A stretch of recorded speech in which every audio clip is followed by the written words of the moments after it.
नमस्कार, लक्षवेधीमध्ये आपल्या सगळ्यांचं स्वागत। मी प्रसाद काथे। मनोज जरांगे यांनी आंतरवली सराटीमध्ये मराठ्यांना आरक्षण मिळवून देण्यासाठी सुरू केलेल्या आंदोलनात जी भाषा वापरली त्यामुळे नवा वादंग निर्माण झालाय। मनोज जरांगे यांचं देवेंद्र फडणवीसांवरचं प्रेम सर्वश्रुत आहे। इथे प्रेम हा शब्द उपरोधाने वापरला जातोय, कारण ज्या पद्धतीने मनोज जरांगे सातत्याने उपमुख्यमंत्री देवेंद्र फडणवीस यांचा एकेरी उल्लेख करतात, त्यांच्याविषयी बोलताना कोणत्याही प्रकारची तमा बाळगत नाहीत, आदर बाळगत नाहीत आणि सभ्यताही बाळगत नाहीत, त्या स्थितीमध्ये जरांगे यांच्याकडून देवेंद्र फडणवीसांच्या बद्दलचा राग व्यक्त होत असतो। राजकीय दृष्ट्या आत्तापर्यंत या आरक्षणाच्या आंदोलनामध्ये जे वक्तव्य कुणीही केलं नव्हतं ते जरांगेंकडून झालेलं आहे आणि आता तेच वादाच्या केंद्रस्थानी आलंय। मराठ्यांनी महाराष्ट्रामध्ये शांततापूर्ण मोर्चांची मालिका लावली तेव्हा देवेंद्र फडणवीस हे महाराष्ट्राचे मुख्यमंत्री होते। त्यावेळेला सर्वसाधारण मराठा आंदोलक देवेंद्र फडणवीसांच्या विरोधात जी भाषा वापरायचे त्याला एका प्रकारे दुर्लक्षिलं गेलं, पण ती भाषा सुद्धा चुकीची होती। आरक्षण मागतोय, तुमची बायको मागत नाही, इतक्या असभ्य पद्धतीने त्यावेळेलाही बोललं गेलं। आत्ताच्या घडीला त्या संपूर्ण प्रकरणाकडे अर्थात त्या भाषेकडे आंदोलकांचा संताप म्हणून पाहिलं गेलं। आंदोलक एका वेळेला मूक मोर्चे शांततामय पद्धतीने काढत असताना आणि या मूक मोर्चांच्या माध्यमातून आरक्षणाची त्यांची मागणी लावून धरत असताना दुसऱ्या टप्प्यामध्ये मात्र आंदोलकांचा नेता बनलेल्या मनोज जरांगे यांच्या तोंडी राजकीय वक्तव्य आलेलं आहे। देवेंद्र फडणवीस यांच्याविषयी आतापर्यंत सातत्याने एकेरीमध्ये इतकंच नाही तर विविध प्रकारची शेरेबाजी करत मनोज जरांगे कायमच बोलत आले आहेत। सरसकट सगळ्याच राजकारण्यांच्या बद्दल मनोज जरांगे ही भाषा वापरत नाहीत। काही राजकारण्यांना हात जोडून नमस्कार करणारे जरांगे फडणवीसांच्या बाबतीत मात्र वेगळ्या प्रकारे व्यक्त होताना दिसतात।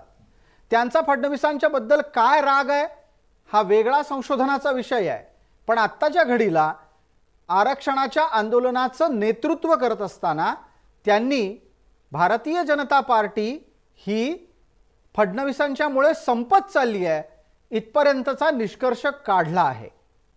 मनोज जरांगे यांनी काढलेला निष्कर्ष कागदोपत्री काही खरा नाही। देवेंद्र फडणवीस यांनी 2014 पूर्वी भारतीय जनता पार्टीचं महाराष्ट्रातलं नेतृत्व स्वीकारलं आणि त्यानंतर या राज्यात आत्तापर्यंत कधीही भाजपला मिळाल्या नव्हत्या इतक्या जागा मिळवून दाखवल्या। 121 आमदार देवेंद्र फडणवीसांच्या नेतृत्वात महाराष्ट्रात भाजपाचे निवडून आले। दुसऱ्या निवडणुकीत अर्थात 2019ला याच देवेंद्र फडणवीसांनी महाराष्ट्रात जे बाळासाहेब ठाकरे आणि प्रमोद महाजनांना जमलं नाही ते करून दाखवलं। अर्थात महाराष्ट्रामध्ये शिवसेना आणि भारतीय जनता पार्टीला 165च्या जवळपास जागा मिळाल्या। इतका चमत्कार हा महाजन आणि बाळासाहेब ठाकरेंच्या युतीलाही मिळाला नव्हता, शक्य झाला नव्हता। असं असताना भाजपा फडणवीसांच्यामुळे संपतोय असं कुठल्याही प्रकारचं संदर्भहीन वक्तव्य जरांगेंना करण्याची गरज नव्हती। ते वक्तव्य त्यांच्याकडून झालं आणि त्याच्यावर भाजपा नेत्यांनी आपला संतापही व्यक्त केला। पण त्यातला जो कळीचा मुद्दा आहे तो आहे जरांगे कोणाची भाषा बोलतायत, कारण जरांगेंच्या तोंडी असलेली भाषा ही फक्त आणि फक्त फडणवीसांच्याच बद्दलची एकेरी नाही। ते छगन भुजबळांचा उल्लेखही याच पद्धतीने एकेरी शब्दात करतात, मात्र काही नेत्यांच्यासाठी ते अत्यंत आदरणीय भाषा वापरतात। ज्या वेळेला शरद पवार जरांगेंना भेटायला जातात तेव्हा जरांगे हात जोडून त्यांना नमस्कार करतात, त्यांच्या समोर वाकून असतात। पण इतर नेत्यांच्या बाबतीत जरांगेंची भाषा का बदलते हा संशोधनाचा विषय आहे। महाराष्ट्रात 4 वेळेला मुख्यमंत्री असलेल्या पवारांकडून मराठ्यांच्या आरक्षणाच्या मागणीला कशा वाटण्याच्या अक्षता लागल्यात इथपासून ते मराठ्यांना हायकोर्टात टिकणारं आरक्षण देणाऱ्या फडणवीसांच्या कर्तृत्वापर्यंत विविध मुद्द्यांची चर्चा आजच्या दिवशी होईलच, पण त्यातला मुद्दा हाही आहे की जी भाषा जरांगेंच्या तोंडी आहे ती त्यांनी बदलावी की नाही. या निमित्तानं आपल्यासोबत चर्चेमध्ये असलेल्या मान्यवरांचा मी आपल्याला पटकन परिचय करून देतो. आपल्यासोबत भारतीय जनता पार्टीचे प्रवक्ता प्रतिनिधी या नात्यानं मधु चव्हाण आहेत. आपल्यासोबत ओबीसी नेता विकास गवळी आहेत. प्रवक्ता काँग्रेस या नात्यानं कपिल ढोके आहेत. जरांगे समर्थक या नात्यानं किशोर चव्हाण आहेत. सर्व मान्यवरांचं आपण चर्चेमध्ये स्वागत करणार आहोत. आणि मला पटकन पहिली प्रतिक्रिया इथे विचारायची आहे ती मधुभाऊ आपल्याला. मधुभाऊ, आपण भाजपाचे एक वरिष्ठ नेता आहात. दीर्घ काळापासून भारतीय जनता पार्टीच्या एकूणच गती आणि प्रगतीचे परिचायक आहात. तुमच्या लेखी जरांगेंनी जो शोध लावलाय की फडणवीसांच्यामुळे भाजप संपत चाललाय, तो तुम्हाला पटतो का, खरा वाटतो का? मुळामध्ये पहिली गोष्ट मी सांगतो की भारतीय जनता पार्टीचा मराठ्यांना आर्थिक आणि शैक्षणिक सवलती मिळाल्या पाहिजेत, रिझर्वेशन मिळाले पाहिजेत या मताच्या आहोत. आणि कुठल्याही प्रकारे अन्य मागासवर्गीय ओबीसी वगैरे यांच्या ताटातलं काढून काही नव्हतं. त्यामुळे मराठ्यांच्या मागण्याला आमचा पाठिंबा आहे. मुळामध्ये मला अतिशय नम्रपणे सांगावंसं वाटतं की एका चांगल्या हेतूने प्रेरित होऊन जरांगे पाटील मराठा समाजाला सवलती, आरक्षण, आर्थिक सवलती, शैक्षणिक मिळवून देण्यासाठी आंदोलन करतात. आणि याला कोणाचा विरोध असायचं कारण नाही. याच्या अगोदर सुद्धा आपण म्हणाल त्याप्रमाणे लाखो मराठा समाजाचे महाराष्ट्रातल्या कानाकोपऱ्यात मोर्चे निघाले, लाखाचे 5-5 लाखाचे. रस्त्याच्या कडेचा दगडही कोणी उचलला नाही, अवशब्दही कोणी बोललं नाही. वास्तविक असं का बोलले जरांगे पाटील मला माहिती नाही. हा राजकीय अभिनिवेश त्यांनी जो आणलेला आहे तो बरोबर नाही. मधुभाऊ एक पटकन प्रश्न विचारतो. मग ही भाषा ही त्यांची नाही, ही कोणाची तरी दुसऱ्याची आहे आणि कोणीतरी शिकवली आहे असा जो दावा केला जातोय तो तुम्हाला पटतो का? हा दावा तुमच्या पक्षातल्या नेत्यांनी केलेला आहे. मला असं वाटतंय की ज्याला कोणाला एखादी गोष्ट प्राप्त करायची असते तो कुठल्याही प्रकारे एकांगी अशा तऱ्हेचं त्या ठिकाणी अपमानास्पद किंवा चुकीचं बोलणार नाही. त्यांनी लक्षात ठेवायला पाहिजे की त्यांनी जे ध्येय डोळ्यासमोर ठेवलंय त्याच्यापासून कुठेतरी बाजूला जात आहेत. त्यांना कोणीतरी दुसरं बोलायला सांगतोय असं त्यांच्याबद्दल वातावरण निर्माण होऊ नये याची त्यांनी काळजी घेतली पाहिजे. त्यांना माहिती आहे ते त्या ठिकाणी राजकारणामध्ये नसले तरी सामाजिक जीवनामध्ये असल्यामुळे आज तिथे आंदोलनाच्या धुरा वाहत आहेत. 2014 साली आपणच उल्लेख केला, त्याची पुनरावृत्ती मी करत नाही. 2019 साली केला, त्याची पुनरावृत्ती मी करत नाही. मराठा समाज हा प्रगल्भ आहे, विचारी आहे, राष्ट्रीय विचारांचा आहे, सुसभ्यता पाळणारा आहे. 2017 साली सुद्धा त्यावेळेला मराठा समाजाची आंदोलनं झाली. त्याच्यानंतर महाराष्ट्रामध्ये जिल्हा परिषदा, ग्रामपंचायती, पंचायत समित्या, नगरपालिका, नगर परिषदा या सगळ्यामध्ये देवेंद्रजींच्या नेतृत्वाखाली भाजपा 1 नंबरवर होता. आता सुद्धा परत 2019 साली आपण ज्याचा उल्लेख केला, 1985 साली कधी कोणाला एवढं बहुमत मिळालं नव्हतं. युती म्हणजे आपण एक पक्ष समजू, बिलकुल ते एका पक्षाला मिळालं. ते भारतीय जनता पक्षाला ऊर्जित अवस्था प्राप्त करून देण्याचं नेतृत्व त्यांनी केलं म्हणून केलं ना. अगदी आपण या चर्चेला आणखी पुढे नेणार आहोत. या निमित्तानं आपल्या मुद्द्यांचे प्रतिवादही होतील, तेही आपण ऐकणार आहोत. या चर्चेला पुढे नेण्याच्यासाठी मला पटकन आता कपिल ढोके यांना चर्चेत जोडायचं आहे. प्राप्त स्थितीमध्ये आपण किशोर चव्हाण, मनोज जरांगे यांचे समर्थक आपल्या चर्चेत आहेत, त्यांनाही जोडून घेण्याच्यासाठी प्रयत्नशील आहोत. आधी कपिल ढोके यांना संधी देतो. कपिलजी, कोणतंही आंदोलन यशस्वी करायचं असेल तर त्यासाठी ज्या 2 गोष्टी लागतात त्यातली एक महत्त्वाची गोष्ट आहे तुम्ही काय प्रकारची भाषा वापरून तुमच्या समर्थकांना आणि ज्यांच्याकडे तुम्ही मागण्या ठेवता आहात त्यांना आपलंसं करता. कोण्या एकाच व्यक्तीच्या बद्दल सातत्यानं जी भाषा वापरली जाते जरांगेंकडून ती योग्य नाहीये. कुठल्याही नेत्याला त्यांनी एकेरीत का संबोधावं? फडणवीसांना एकेरीत संबोधलं म्हणूनच केवळ आणि केवळ चिंतेचा विषय असं नाही, ते भुजबळांना पण एकेरी संबोधतायत. अहो, भुजबळांचं वय काय, भुजबळांचं सामाजिक कार्यातलं योगदान काय, भुजबळांची राजकीय सामाजिक भूमिका ही वादातीत असू शकते, त्याच्या संदर्भात संघर्ष चर्चात्मक कृतीनं होऊ शकतो. पण भुजबळाला अरेतुरे करणं, फडणवीसांना अरेतुरे करणं हे बरोबर नाही. तुम्ही सांगू शकणार आहात का मनोज जरांगेंना की ही भाषा वापरू नका म्हणून? मला प्रामुख्याने असं सांगायचं आहे की मनोज जरांगे पाटील गेल्या अनेक दिवसापासून म्हणजे मराठा आरक्षणाच्या मुद्द्यावरती जे काही अंतरवली सराटी या ठिकाणी उपोषण करत आहेत, त्यामध्ये दोन्ही गोष्टींचा विचार आपण केला पाहिजे. वयस्कर माणसाला असं एकेरी भाषेत बोलावं का, तर निश्चितच बोलू नये या प्रामाणिक मताचा मी आहे. दुसरी गोष्ट, आता मनोज जरांगे पाटील या मुद्द्यापर्यंत का पोहोचले असतील, त्यांना अशी भाषा त्यांच्याकडून का निघत असेल, तर त्याची दुसरी बाजू सुद्धा आपण प्रामुख्याने समजून घेतली पाहिजे. त्या ठिकाणी मला असं वाटते की गेल्या अनेक दिवसापासून शांततामय मार्गाने आंदोलन करणाऱ्या मनोज जरांगे पाटलांच्या उपोषणाला पहिल्यांदा लाठीचार्ज करून डिवचल्या गेलं. त्यावेळी सरकारची ही चूक नाही का?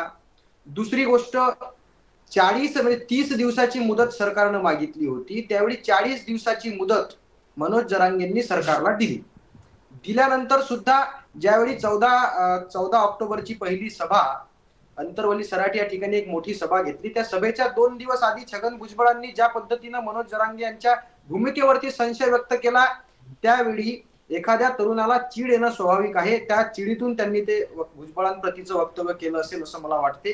त्यांच्या भूमिकेवर संशय घेतला, आर्थिक स्वरूपाचे आरोप त्यांच्यावर भुजबळांनी केले, हे सुद्धा साफ चुकीचं आहे. दुसरी गोष्ट, देवेंद्र फडणवीसांबद्दल आज जी काही भाषा जरांगे पाटील बोलत आहेत, मला असं वाटते की गेल्या 7 दिवसापासून माणूस उपाशी आहे, पाणी सुद्धा पित नाही, तरी सुद्धा सरकार गांभीर्यानं घेताना दिसत नाही. सरकार मूळ मुद्द्याला बगल देताना दिसते आहे. या संतापातून जरांगे पाटलांचं हे वक्तव्य आलं असेल असं मला वाटते. एकंदरीत त्यांनी उभा केलेला लढा हा समाजाच्या भल्याचा आहे. बोलावं का, तर निश्चितच बोलू नये, परंतु माणूस असं बोलायला का जातो, असं माणसाच्या तोंडातून का निघतं, याचा सुद्धा अभ्यास करणं तेवढं गरजेचं आहे असं मला वाटते. बिलकुल, आपण माणसाच्या सात्विक संतापाची चर्चा करता आहात आणि तो तुमचा बचाव आहे जरांगेंच्या भाषेच्या साठीचा. तुम्हाला असं वाटतं की ज्या स्थितीत ते आता पोहोचले तिथे त्यांच्याकडून सात्विक संतापपूर्ण ती भाषा वापरली जाते. मी 2 छोटी उदाहरणं आपल्याला देतो. भारतीय स्वातंत्र्य लढ्यामध्ये अशाच प्रकारचं उपोषणास्त्र महात्मा गांधी वापरायचे, पण महात्मा गांधींच्या पूर्ण चरित्रामध्ये आणि एकूणच त्यांच्या आंदोलनांमध्ये त्यांनी कधी इंग्लंडच्या राणीचा अरेतुरे करून उल्लेख केला नाही ना, ते कधी व्हॉइसरॉयला पण एक काय रे व्हॉइसरॉय अशा पद्धतीनं बोलले नाहीत. त्यानंतर कट्टू आपण येऊयात अण्णा हजारेंपर्यंत. अण्णा हजारेंनी सुद्धा उपोषणाचं अस्त्र अनेकदा वापरलं, काँग्रेसच्या विरोधात वापरलं, पण त्यांनी कधीही मनमोहन सिंगांचा अरेतुरे करून उल्लेख नाही केला. प्रणव मुखर्जींबद्दल ते अपशब्द बोलले नाहीत, विलासरावांबद्दल बोलले नाहीत. सगळ्या जणांनी आपली आपली भाषा सांभाळली, कारण ते एक मॅच्युअर नेते होते. मला छोटीशी एक चर्चा या निमित्तानं किशोरजींपर्यंत न्यायची आहे. किशोरजी, आंदोलन यशस्वी करण्याच्यासाठी भाषा परिपक्व लागते, नेतृत्व परिपक्व लागतं. किशोरजी, या गोष्टी आपण सांगणार आहात का? कारण आपल्या समाजाचं आंदोलन हे आत्ताच्या घडीला पूर्ण जगाच्या नकाशावर आहे. सगळेजण पाहतायत आंदोलन कसं चाललंय आणि आंदोलनाचा नेता काय भाषा वापरतोय. या निमित्तानं तुम्हाला मिळणारी सहानुभूती तुम्ही गमवून बसाल जर समजा आपण योग्य पद्धतीनं स्वतः अभिव्यक्त झाला नाहीत. या गोष्टी शिकवण्याची गरज आहे किशोरजी, असं वाटतं आपल्याला? नाही, आंदोलनाचा नेता अत्यंत सक्षम मराठ्यांना आता मिळालेला आहे. नंबर 1, मी माझ्या सहकाऱ्यांचं धन्यवाद व्यक्त करतो की मला जी भूमिका मांडायची होती आमच्या ओबीसी सहकार्याने ती मांडलेली आहे. पहिले आपण समजून घ्या ही भाषा कधी आलेली आहे. पहिले तो व्यक्ती 17 दिवस आमरण उपोषण करतो, शासन त्याच्याकडून 30 दिवस मागून घेतो, आंदोलन करताना 40 दिवस देतो. आणि यात एक लक्षात विसरू नका सगळ्यांनी आणि शासनाने, इथं आमच्या मराठा महिलांचं रक्त शासनाने काढलेलं आहे. तो राग अजून आमच्या मनातून गेलेला नाहीये. आणि ही भावना आता उपोषण केल्यानंतर 7वा दिवस असताना होत असेल तर याच्यात गैर काही नाहीये, गैर काहीच नाहीये. ही भाषा सरकारच्या विरोधात नाहीये, आमच्या विरोधात. एक गृहमंत्री, उपमुख्यमंत्री यांची भावना आमच्या समाजाबद्दल स्पष्टपणे काय, त्यांनी माफी मागितली. याचा अर्थ काय, त्यांनी चूक केली होती, लाठीचार्जची जाहीर माफी मागितलेली आहे. आणि तुम्ही त्या माणसाकडून का अपेक्षा ठेवतात? या माणसाचा जीव कधी पण जाऊ शकतो. त्याच्या जीवाची पर्वा शासनाला पाहिजे, प्रशासनाला पाहिजे, आम्हाला आहे समाजाला. आणि ही शासनाला नसेल, त्यांनी आज तर वाऱ्यावर सोडून दिला आम्हाला. आणि हे वाऱ्यावर सोडून देत असताना सुद्धा तो माणूस समजा ती भावना त्याच्या शब्दात, तो ग्रामीण भागाचा मुलगा, आमचा शेतकऱ्याचा मुलगा आहे, समाजाचा विश्वास संपादन केलेला आहे. आजपर्यंत त्याच्यातून देवेंद्रजीशिवाय कुणाच्याही विरोधात त्यांचं स्टेटमेंट असं नाहीये. तुम्ही तुमच्याकडून जसे रिॲक्ट होईल तसं त्या नेत्याकडून आमच्याकडून रिॲक्ट होणारच आहे ना.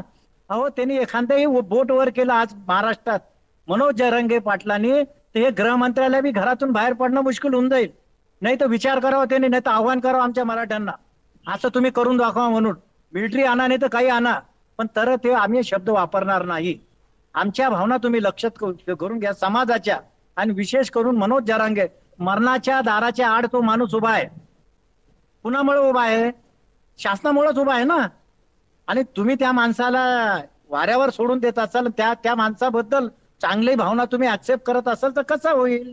हे कदापि शक्य नाही. बर, किशोर चव्हाणांच्या या मुद्द्यातले काही बिंदू आपल्याला लक्षात घ्यायला पाहिजेत. किशोर चव्हाण अतिशय थेटपणे सांगतायत की जी भाषा वापरली ती योग्य आहे. आणि दुसरा मुद्दा त्यांनी असा सांगितला की वेळ प्रसंगी इच्छाशक्ती जर समजा मनात आणली तर मनोज जरांगे गृहमंत्र्याला घरातून बाहेर पडू देणार नाहीत. आपल्यासोबत मधू चव्हाण आहेत. मधू चव्हाण, भाषेचं समर्थन एका बाजूला आणि दुसऱ्या बाजूला आंदोलन आणखीन तीव्र करण्याचे संकेत, आपली प्रतिक्रिया. असं आहे की माझे मित्र आता बोलले, मी पण मराठा आहे. मराठा समाजाची आर्थिक स्थिती आणि शैक्षणिक किती ससे उलपट चालले ते मी कोकणातला असल्यामुळे बघतोय. न इधर का न उधर का असं झालेलं आहे. त्यामुळे मराठा समाजाला त्या सवलती पाहिजे, ते मिळाल्या पाहिजेत. पण मला एक, माझ्या मित्राला मी नम्रपणे सांगून देऊ इच्छितो, मी राजकारणाच्या अभिनिवेशाने बोलत नाही. आपण थोडस राष्ट्रीय पक्ष बाजूला ठेवूया. 2014 ते 1999 ते 2014 पण सुमारे एवढे वर्ष सत्तेवर शरद पवार, काँग्रेस आणि सगळे होते. मराठा समाजाच्या नावाने राजकारण पश्चिम महाराष्ट्रात करणाऱ्या नेत्यांनी काही केलं नाही. 2014 साली हरल्यानंतर त्यांनी सगळा इतिहास माझ्या मित्र समजावून, मी तुमच्या बरोबर आहे मागण्यांमध्ये. ऑर्डिनन्स काढल्यानंतर कुठल्याही प्रकारची तरतूद कायद्यात न करता डायरेक्ट ऑर्डिनन्स काढला की तो हायकोर्टात रद्दबातल ठरला. काही केलं नाही. आणि नंतर मग पुन्हा हे सरकार सत्तेवर आलं देवेंद्रजींच्या नेतृत्वाखाली. त्यावेळेला त्यांनी मागासवर्गीय आयोग त्या ठिकाणी केला. गायकवाड नंतर आले, नंतर सर्व अभ्यास पूर्ण केला आणि अतिशय चांगले वकील वगैरे देऊन हायकोर्टामध्ये ते टिकवून ठेवलं. आणि दुर्दैवाने त्याच वेळेला त्या ठिकाणी राज्य केलं. आपण समजावून घ्या जरांगे पाटीलांचे मित्र. मी पण मित्र आहे, मी शत्रू नाही. मराठ्यांचा मी मुळात जातीभेद मानत नाही, पण मराठा आणि मराठा आपण बंधू आहोत. आपण समजावून घेतलं एकमेकांना.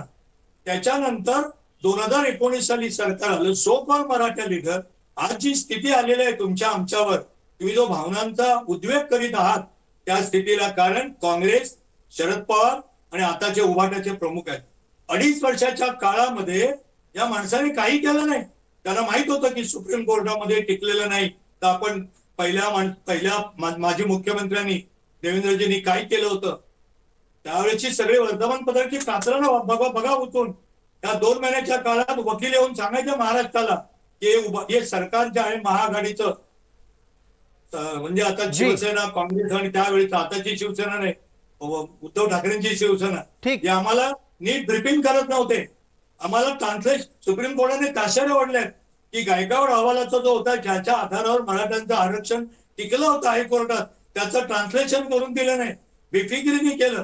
का डोळ्यात तेल घालून 2.5 वर्ष शरद पवार साहेब उद्धव ठाकरेंच्या पाठीमागे उभं राहून राज्य करत होते. त्यांना कळलं नाही की आता आपलं राज्य आलेलं आहे. हायकोर्टापर्यंत मागच्या सरकारने देवेंद्रजींचं टिकवलंय. सुप्रीम कोर्टात ज्या मुद्द्यावर ते त्या ठिकाणी बाद करण्यात आलं, फेटाळण्यात आलं, त्याचा पुन्हा आपण सखोल अभ्यास करूया आणि पुन्हा सुप्रीम कोर्टामध्ये त्या ठिकाणी रिट पिटिशन करूया, रिव्ह्यू पिटिशन करूया, अपील करूया. कायद्याच्या सगळ्या का केल्या नाही? बिलकुल मधुभाऊ, वेळेची मर्यादा आहे. मला पटकन किशोर चव्हाणांपर्यंत तुमचा मुद्दा न्यायचा आहे. किशोरजी, आपण मधुभाऊंच्या मुद्द्याला उत्तर द्यावं. ते म्हणतायत की उद्धव ठाकरे आणि शरद पवारांच्या सरकारमध्ये काय घडलं मराठा आरक्षणाच्यासाठी, आणि जर समजा उद्धव ठाकरे आणि शरद पवारांच्या कडून मराठा आरक्षणाच्या साठी काही घडलं असेल तर ते काय चांगलं हे तरी कळू द्या. या निमित्ताने आपल्याला हे पण कळेल की उद्धव ठाकरे पोचल्यानंतर काय आनंद व्यक्त झाला आंतरवली सराटीत, तो आपण पाहिला. शरद पवार पोचल्यानंतर काय आनंद व्यक्त झाला तो आपण पाहिला. ही दोन्ही मंडळी सत्तेत असताना मराठा आरक्षण गेलंय, पण त्यांच्याबद्दल खूप छान शब्द निघतात. असं का होतं किशोरजी? सर्वप्रथम आम्ही सामाजिक कार्यकर्ते आहात आणि ही राजकीय मंडळी यांना पूर्णपणे स्वातंत्र्य आहे एकमेकाबद्दल राजकारणाचे शब्द वापरायचे. आता मधुजीने जो शब्द वापरला इथं मी त्यांचं त्यांना एक नवीन माहिती देतो आणि तुमच्या माध्यमातून समाजाला देतो. जी.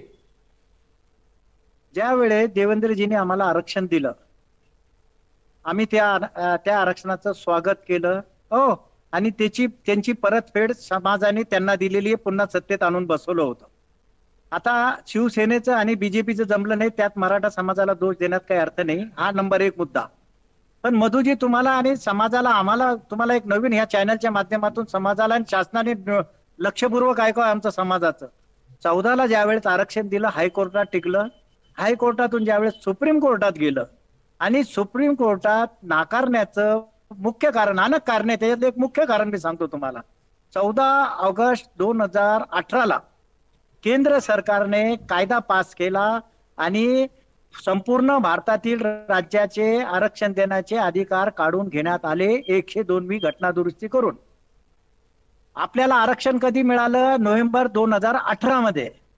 एकीकडे केंद्र सरकार राज्याचे अधिकार आरक्षण देण्याचे काढून घेत आहेत आणि त्यानंतर आपलं सरकार, देवेंद्रजीचं सरकार, मराठ्यांना आरक्षण देते.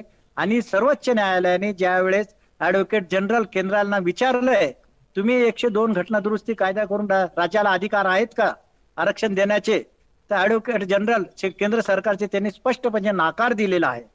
याचा अर्थ काय? जी, याचा अर्थ असा आहे का, अर्धा मिनिटच फक्त. याचा अर्थ हे आरक्षण देऊन मराठा समाजाची फसवणूक झाली आहे असं आमचं स्पष्ट म्हणणं आहे. बरं किशोरजी, मग एक छोटा प्रश्न.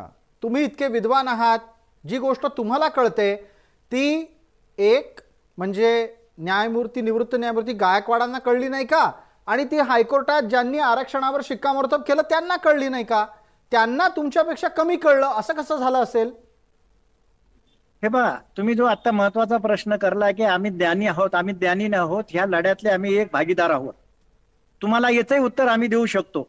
काही प्रश्न हायकोर्टाच्या नजरेत आले नाही तर सुप्रीम कोर्टाच्या नजरेत आले, याचा अर्थ हायकोर्ट खोटं ठरतं किंवा खरं ठरतं अशातला भाग नसतो. घटना काय आहे, आज हे इतिहासाचं पान कोणी पलटून पाहणे, 102वी घटना दुरुस्ती कधी झाली आणि महाराष्ट्र सरकारने आरक्षण कधी दिलं, ह्या दोन्ही गोष्टी तुम्हाला कागदावर दिसतात.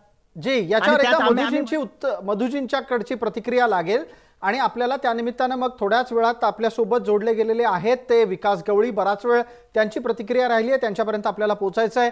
मधुजी, आपण हे जे सातत्यानं किशोर चव्हाण आमच्या कार्यक्रमांमध्ये सांगत असतात त्यावरची प्रतिक्रिया आणि उत्तर देणं गरजेचं आहे की आरक्षण देण्याचा अधिकार नसताना आरक्षण दिलं, हे खरं आहे का? माझे किशोर चव्हाण, आपण माझे अण्णा बंधू आहात, मी आपल्याबद्दल आदर आणि प्रेम व्यक्त करून सांगतो नम्रपणे की आपली माहिती चुकीची आहे. केवळ महाराष्ट्राला डोळ्यासमोर ठेवून महाराष्ट्राने आता मराठा समाजाला आरक्षण दिलेलं आहे त्यामुळे नाराजी व्यक्त करून घ्यायची महाराष्ट्र राज्यामध्ये इतकं दुधखोळ केंद्र सरकार आपलं मोदीजींच्या नेतृत्वाखालचं नव्हतं. पहिल्यांदा सगळ्या कसोट्यांवर उतरे लक्षात आलेचा अभ्यास करून आरक्षण दिलं गेलं. ज्या हायकोर्टामधला आपण निर्णय जर वाचले त्याच्यामध्ये ज्या 2-3 मुद्द्यांवर पहिला मुद्दा फेटाळला गेला त्याचं तुम्ही त्या ठिकाणी पुन्हा काढा, माझी नम्र विनंती आहे. सुप्रीम कोर्टाच्या ऑब्झर्वेशन काढा, त्यांचं कन्क्लुजन काढा आणि शेवटी निवाडा देतात. मी निवाडा का देतो असे मुद्दे देतात. त्याच्यामध्ये मुद्दे लिहिले की व्यवस्थित बाजू मांडली गेली नाही, ट्रान्सलेशन दिलं गेलं नाही, वकील वेळेवर हजर झाले नाही, ब्रीफिंग वेळेवर केलं गेलं नाही. त्या काळात ज्या काळामध्ये सुप्रीम कोर्टाने निर्णय घेऊन हा आरक्षण दिलेलं महाराष्ट्र शासनाने हायकोर्टाने मंजूर केलेलं धुडकावलं, त्याची कृपया माझी कळकळीची विनंती आहे, सगळी वर्तमानपत्रे कातरानं काढा हो. त्याचा सुप्रीम कोर्टाने फेटाळून लावण्याचा हायकोर्टाचा निर्णय आणि 102 घटना दुरुस्तीचा काही संबंध नाही.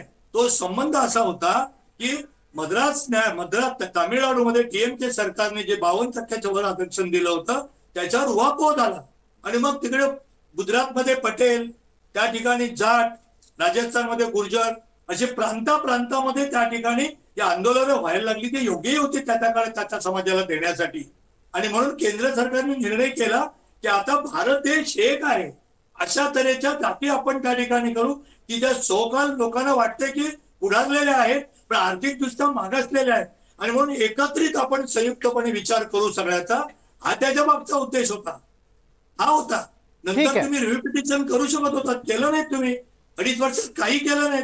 आणि तुम्हाला एक मग मला मधुजी यावर एक छोटी प्रतिक्रिया लागेल. आपल्याला पटकन यानंतर ओबीसी नेता विकास गवळींपर्यंत पोहोचायचं आहे. मधुजी, हे सगळं एका बाजूला असताना राग फक्त आणि फक्त फडणवीस आणि भुजबळ यांच्याबद्दलच का व्यक्त होतो? त्यात सुद्धा फडणवीसांच्या बद्दल अधिक तीव्रतेने का व्यक्त होतो? ही भाषा असेल कोणाची?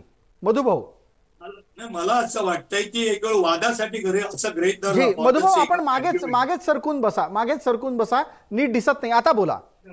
की भुजबळांनी मिटिंगला पैसे कुठून आणले बोलले म्हणून भुजबळांच्यावर रागाने ते बोलले असतील.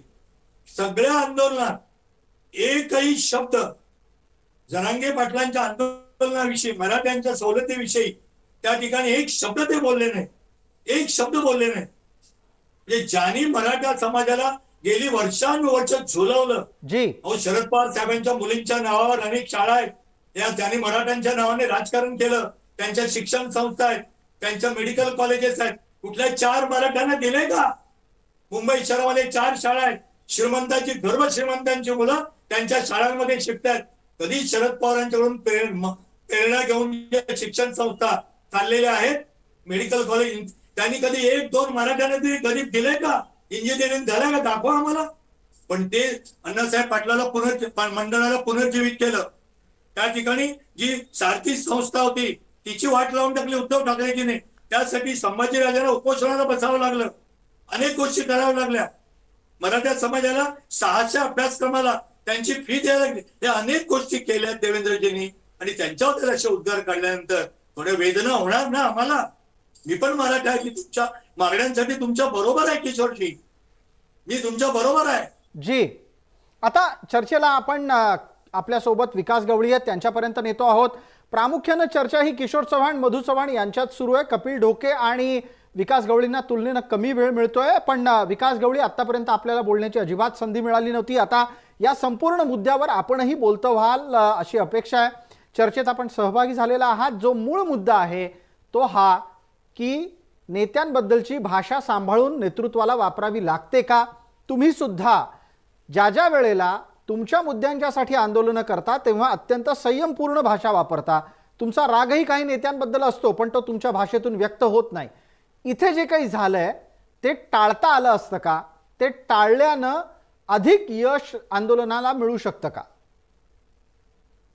प्रसादजी, आपल्याला सर्वप्रथम मनापासून धन्यवाद देतो, कारण योग्य वेळी योग्य चर्चा आपण योग्य मुद्द्यावर घडवून आणली. आज मराठा समाज आरक्षणासाठी खूप मोठ्या प्रमाणात आंदोलनाच्या माध्यमातून रस्त्यावर आलेला आहे आणि या अगोदर सुद्धा मराठा समाजाचं खूप मोठं आंदोलन मोर्चाच्या माध्यमातून झालं आणि इतर वेळोवेळी त्या ठिकाणी त्या संघटनेच्या माध्यमातून मराठा आरक्षणाची मागणी समोर आली. प्रसादजी, आपल्या माध्यमातून महाराष्ट्रातल्या संपूर्ण जनतेला मी एक गोष्ट आवर्जून सांगू इच्छितो. मराठा आरक्षणाची मागणी अतिशय योग्य आहे, ती चुकीची असणं या ठिकाणी अजिबात कोणीही त्या गोष्टीचं समर्थन करणार नाही.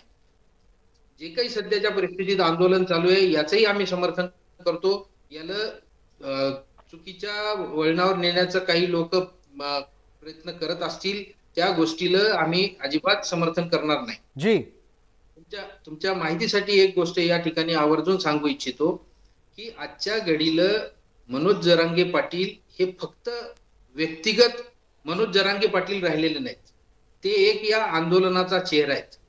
आणि मनोज जरांगे पाटलांवर ज्या पद्धतीनं या अगोदर ज्या ठिकाणी ते फिरलेत, एका ठिकाणचा अनुभव असा आहे की 11 JCPच्या डोझर मधनं त्यांच्यावर फुलांचा वर्षाव झाला. जी, असा फुलांचा वर्षाव जुन्या काळात राजे महाराजे ज्या वेळेला घोड्यावरनं किंवा हत्तीवरनं जायचे त्यावेळेला कदाचित होत असावा, तो काही आपल्याला पाहायला मिळाला नाही.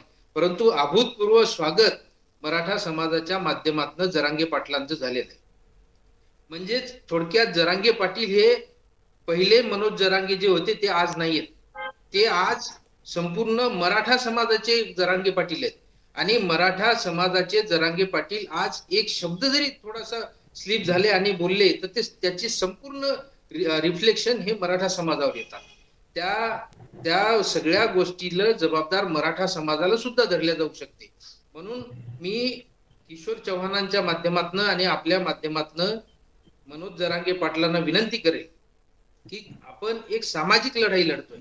सामाजिक लढाई लढत असताना या सगळ्या लढाईची धुरा तुमच्या पाठीवर आहे आणि तुमच्या खांद्यावर आहे. तुम्ही ह्या सगळ्या गोष्टी करत असताना कुठेतरी जबाबदारीनं त्या ठिकाणी वागणं गरजेचं आहे, जबाबदारीनं बोलणं गरजेचं आहे. त्याचं कारण असं, मी अनुभवाचे बोल सांगतो. त्यावेळेला 4 मार्च 2021 रोजी माझ्या याचिकेचा सर्वोच्च न्यायालयाचा घटनापीठाचा निकाल लागला आणि तो निकाल लागल्याच्या नंतर मी फक्त एकच गोष्ट त्यावेळेला बोललो की हा निकाल कदाचित लागला नसता. ओबीसीचं आरक्षण आज सर्वोच्च न्यायालयानं जे स्थगित केलंय ते स्थगित झालं नसतं जर भुजबळ साहेबांनी आमचं त्यावेळेला ऐकलं असतं आणि फडणवीस साहेबांच्या मुख्यमंत्री पदाच्या कार्यकाळात पंकजाताईंच्या विभागाकडनं काढलेला अध्यादेश जर तो त्यांनी रद्द होऊ दिला नसता तर आज ही पाळी ओबीसी समाजावर आली नसती. त्या वक्तव्याचा इतका विपर्यास केला गेला की विकास गवळींना सगळी रसद ही भाजपानं पुरवली. विकास गवळी हे संघाचे हस्तक आहेत. विकास गवळींना भाजपानं पैसा पुरवला आणि ओबीसीचं आरक्षण घालवलं. याच्यामध्ये महाविकास आघाडी सरकारला अडचणीत आणायचा प्रयत्न केला. जे नाही ते आरोप माझ्यावर झाले, परंतु मी एकाही आरोपाला कुठेही शब्दानेही त्या आरोपाचं खंडन केलं नाही. त्याचं कारण आहे की माझं टार्गेट हे ओबीसीची आकडेवारी समोर आणणं होतं आणि ओबीसीचा इम्पेरिकल डेटा रेकॉर्डवर आणून ओबीसींना आतापर्यंत जरी 27% आरक्षण मिळत होतं परंतु ओबीसी रेकॉर्डवर 1% नव्हता. तर ह्या गोष्टी कुठेतरी त्या माझ्या याचिकेच्या माध्यमातून समोर आणण्यासाठी माझी ती लढाई चालू होती आणि मी जर त्या प्रत्येक गोष्टीला प्रत्युत्तर देत बसलो असतो तर माझी लढाई बाजूला राहिली असती आणि ह्या विनाकारण आरोप प्रत्यारोपाच्या फेरीमध्ये हे जे काही माझं टार्गेट होतं ते अचीव झालं नसतं. बिलकुल विकास गवळी, थोडक्यात आपल्याला हे सांगायचं आहे की आंदोलनाच्या नेत्यानं भाषा संयमपूर्ण पद्धतीनं वापरायला हवी. आपल्याला वेळेची मर्यादा आहे. आपण या टप्प्यातली ही चर्चा या विषयावरची इथे थांबवतो आहोत. आपण सर्व मान्यवर एका आणखीन विषयावर आमच्या सोबत असणार आहात. आपण लगेचच परत येतोय लक्षवेधीच्या पुढच्या भागात. लक्षवेधीच्या या भागामध्ये तुर्तास इतकंच. सर्व प्रेक्षकांना जय महाराष्ट्र.